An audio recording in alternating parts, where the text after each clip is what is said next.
అది నిజంగా నేను ఆశ్చర్యపోయాను. అమిత్ షా గారు లాంటి ఒక సీనియర్ ఆయన పొలిటీషియన్ నిన్న మొన్న వచ్చినవాడు కాదు, సీనియర్ మోస్ట్. అక్కడ గుజరాత్లో హోమ్ మినిస్టర్ చేశాడు, ఇక్కడ హోమ్ మినిస్టర్ చేస్తున్నాడు. ఎంటైర్ హోమ్ మినిస్ట్రీ అంటేనే పోలీసులకు సంబంధించింది, మిలిటరీకి సంబంధించింది, ఆయుధాలకు సంబంధించింది. అటువంటి మనిషి సల్వాజుడం తీర్పు ఇచ్చినందువల్ల ఈయన నక్సలైట్ అయిపోయాడు అన్నాడు. ఎటుపోతున్నామో ఆలోచించుకోండి. చాలా మొత్తం వాటి మీద ఒక గ్రిప్ తీసుకునే ప్రయత్నంలో భాగంగానే ఈవేళ రాధాకృష్ణన్ గారిని దనకడి చేత రాజీనామా చేయించారని నేను అంటాను. అందుకే ఆయన కూడా మాట్లాడలే. లేకపోతే ఇది ఆరోగ్య కారణమనో ఇంకోటనో ఆయన వచ్చి చెప్పాలి. ఏం మాట్లాడలేదు ఆయన.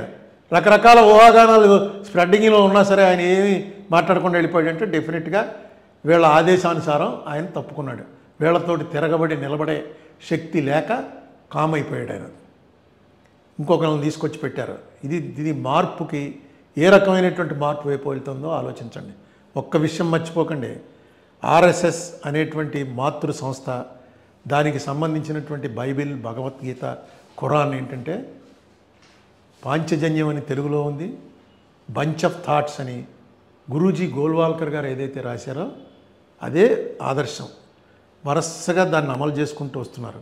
దాంట్లో ఆయన క్లియర్గా రాశాడు, ముస్లిమ్స్, క్రిస్టియన్స్ ఈ దేశంలో ఉండటానికి అర్హత లేదు అని రాశాడు ఆయన.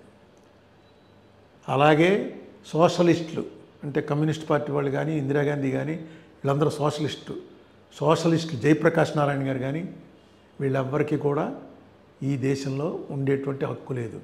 ఇది మన బేసిక్ సనాతన ధర్మానికి ఇవన్నీ వ్యతిరేకం అని ఆయన చెప్పినటువంటి మాటలతోటి మీరు